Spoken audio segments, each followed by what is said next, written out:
Hey, what's going on, guys? Ben here from Northern Tech, and today I'm going to be bringing you guys some gaming information, news, and opinion.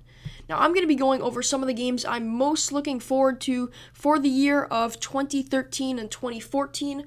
Most of these games are all going to be on the new next-gen consoles, such as the Xbox One, PS4, and there is one, I believe, that's going to be on the Xbox 360, but hopefully that will be transferred over to the Xbox One in the coming future. So anyways, guys, I'm going to split this down into different game categories. So we're going to be going over first-person shooters, open world, and sports.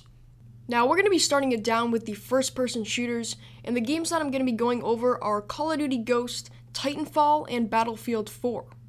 Now, if you played any of the Battlefield franchise, you'll know that this is probably the best game for realism, and is very fluid with lots and lots of explosives. Almost looks like a Michael Bay film out there. Buildings are falling down, explosions are going off everywhere, and the great thing about this is probably how you can have such a large number of people in a game. Now, if you've watched some of the Battlefield 4 footage, I'll put it up right here. This is some of the multiplayer gameplay. As you can see, buildings are just falling down, huge chaos, there's tons of teammates, so you're going to have huge ground war battles on these ginormous maps, and it's just going to get insane.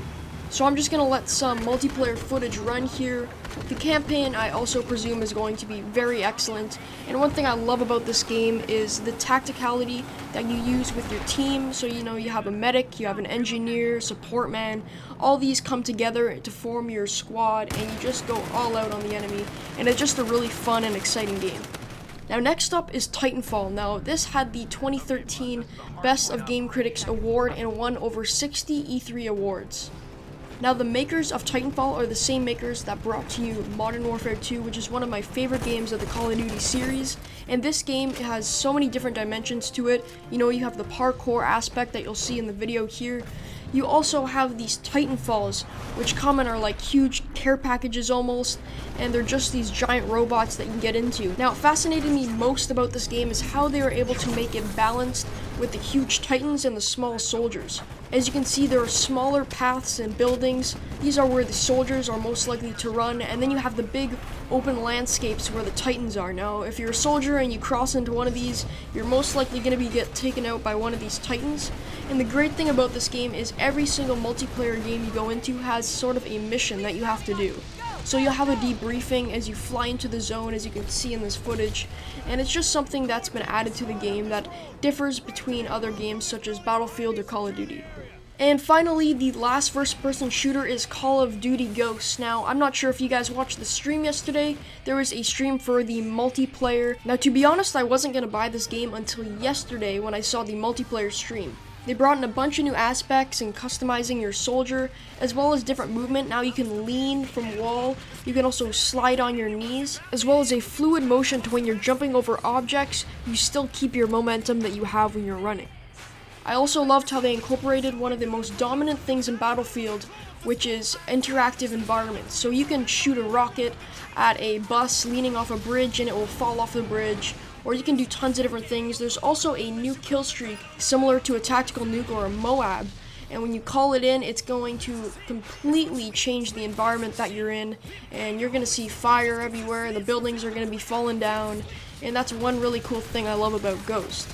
They also brought in a new type of weapon called Marksman. Now, this is a cross between a sniper rifle and an assault rifle. So we're going to see a bit more different play style through the game in multiplayer. So that's going to be really cool to look forward to. And in the snipers itself, now you're not going to be seeing that black around your sniper scope. You're going to be able to see the actual environment, but it'll sort of be blurred out. And I thought that was really cool how they incorporated that into the game. Another feature they brought in was squads. So you're going to be able to create bot squads, and you can select which weapons and tactical equipment they want to use in order to make your best possible squad that will work with you in order to take out other teams with squads. We also saw some new game modes that they're bringing into the game, such as Search and Rescue, which is your classic search and destroy game with a twist. If your teammate dies, you can actually go and revive him just by collecting his dog tag. We also saw another new game mode called Cranked, where you have to get a kill, and once you get a kill, a 30-second timer starts going down. Now, every time you get a kill, the timer goes back up to 30. Now, if you let this timer drop to 0, you're going to explode and die. Now what's great about this is every single time you do get a kill, you either get a new perk to make you faster, either sleight of hand or lightweight, marathon, those sorts of perks. This is also going to decrease the amount of campers, since people are going to have to be running around to get kills. Alright, now we're going to be moving on to open world games. Now we have quite a good list for you guys here. Now first we have Tom Clancy's The Division, next up we have Watch Dogs, then we have Assassin's Creed 4 Black Flag, and finally we have GTA 5. Unfortunately, this is the game that's only going to be on the Xbox 360, but I'm sure they're going to be bringing it to the Xbox One in the meantime. So Tom Clancy's The Division is a new take on the Clancy series. Now it's an open world RPG that allows for exploration and combat with other online players.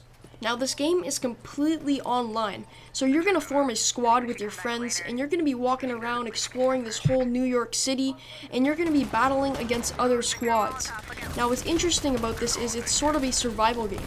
Pretty much you're in a broken city where everything is failing and people are dying and searching for food and getting sick. So you're going to have to try to survive and find food and fight against other people for their resources. Now the mechanics in this game, from what I've seen, look really cool, as you can see in some of this footage, and the graphics look neat as well. Now what's cool about this is your friends are going to be able to help you when they're not on their console, but when they're on their smartphone or tablet. They're going to be able to, as you can see here, control this drone that comes in and tags enemies, where you can take them out easier. Now next up we have Assassin's Creed Black Flag. Now I'm a huge fan of the Assassin's Creed series. I've played 2, Revelations, 3, and I'm looking on to playing the others.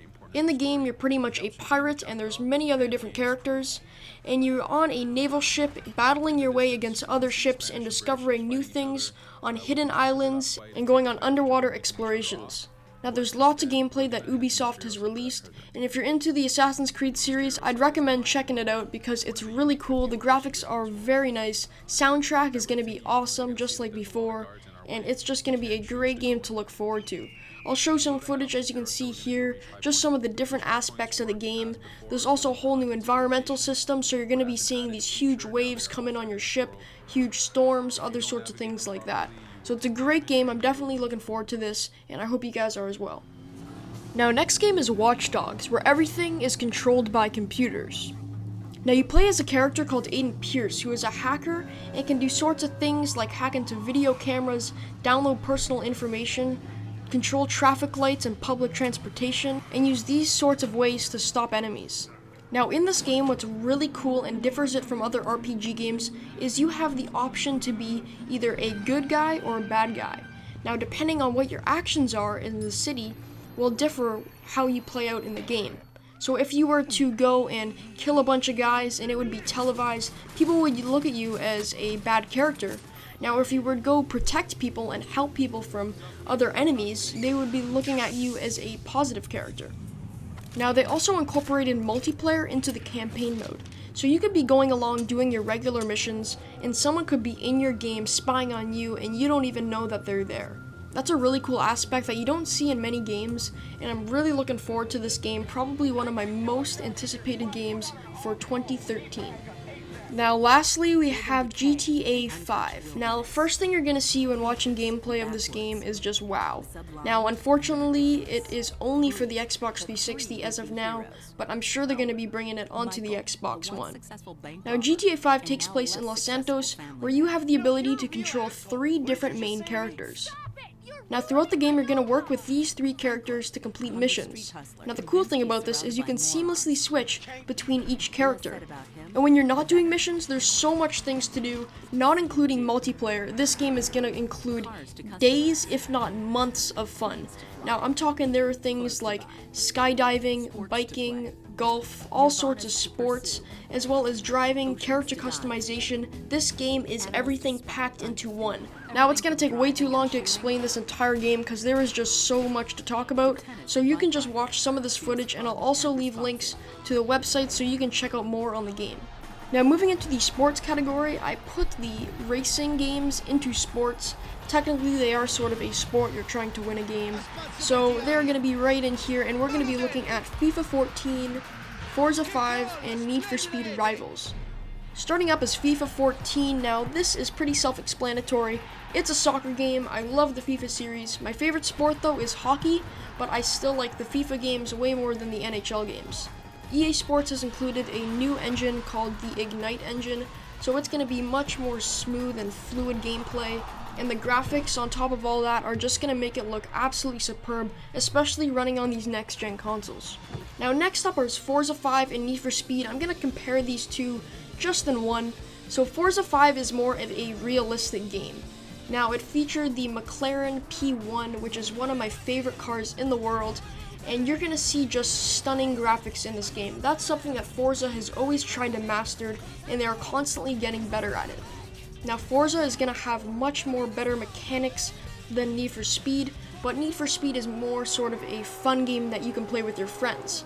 It's where you are trying to run away from the cops, or you are the cops and trying to catch the racers. Now this is very similar to the Need for Speed Hot Pursuit series, which I'm sure many of you have played.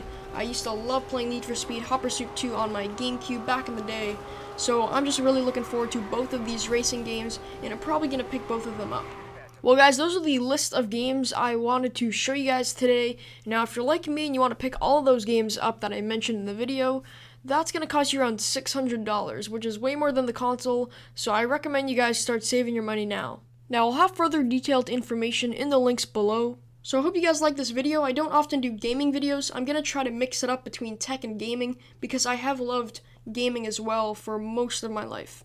So if you guys did enjoy this, let me know in the comments, as well as like the video and subscribe. I hope you guys all enjoyed, and I'll catch you all in the next one.